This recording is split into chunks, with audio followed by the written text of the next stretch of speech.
بسم اللہ الرحمن الرحیم، السلام علیکم ورحمۃ اللہ وبرکاتہ۔ ڈیئر ویورز، اس ویڈیو میں ہم اسماء کنایہ کے بارے جانیں گے۔ ڈیئر ویورز، وہ اسماء جن کا معنی و مفہوم مبہم اور غیر واضح ہو اسماء کنایہ کہلاتے ہیں۔ اسماء کنایہ کی تعریف اس طرح بھی کی جاتی ہے کہ وہ اسماء جو مبہم عدد یا مبہم بات پر دلالت کریں اسماء کنایہ کہلاتے ہیں۔ مبہم عدد پر دلالت کرنے والے اسماء کی تعداد 3 ہے۔ نمبر 1 کم، نمبر 2 قضا اور نمبر 3 کعین۔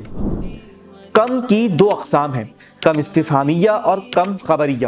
اگر کم سے کسی چیز کی تعداد کے متعلق سوال کیا جائے تو کم استفہامیہ کہلاتا ہے۔ فار ایگزامپل، کم رجلاً سافرا، کہ کتنے مردوں نے سفر کیا۔ اب اس مثال میں سفر کرنے والے مردوں کی تعداد کے بارے میں لفظ کم کے ذریعے سوال کیا جا رہا ہے، لہٰذا اس مثال میں کم استفہامیہ کہلائے گا۔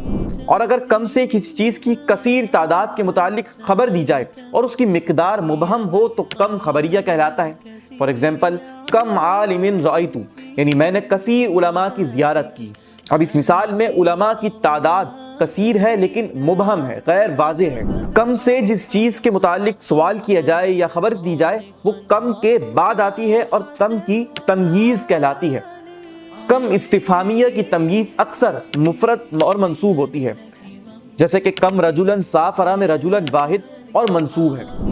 اور کم خبریہ کی تمییز کبھی من کی وجہ سے یا کم کا مضاف الیہ ہونے کی وجہ سے مجرور ہوتی ہے، اور یہ واحد اور جمع دونوں طرح آ سکتی ہے، جیسے کہ کم عالم رأیت میں عالم کم کا مضاف الیہ ہونے کی وجہ سے مجرور اور واحد ہے۔ مبہم عدد پر دلالت کرنے والے اسماء میں سے دوسرا اسم ہے قضا۔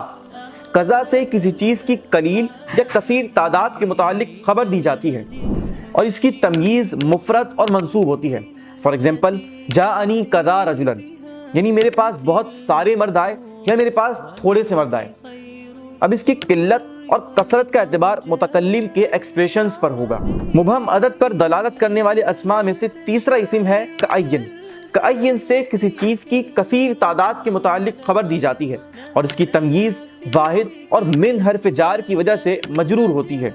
فار ایگزامپل، قرآن مجید فرقان حمید میں ہے کأیم من آیۃ فی السماوات والارض، کہ زمین اور آسمان میں اللہ تبارک و تعالیٰ کی کتنی نشانیاں ہیں۔ مبہم بات پر دلالت کرنے والے اسماء کی تعداد 2 ہے۔ نمبر 1 کیتا اور نمبر 2 زیتا۔ یہ دونوں تکرار کے ساتھ آتے ہیں اور ان کی تمییز مفرد اور منصوب ہوتی ہے۔ فار ایگزامپل، قلت کیتا و زیتا حدیثاً، یعنی میں نے فلاں فلاں بات کہی۔ اس مثال میں حدیثاً کیتا و زیتا کی تمییز کہلائے گی۔ سو ڈیئر ویورز، اس ویڈیو میں ہم نے اسماء کنایہ کے بارے جانا۔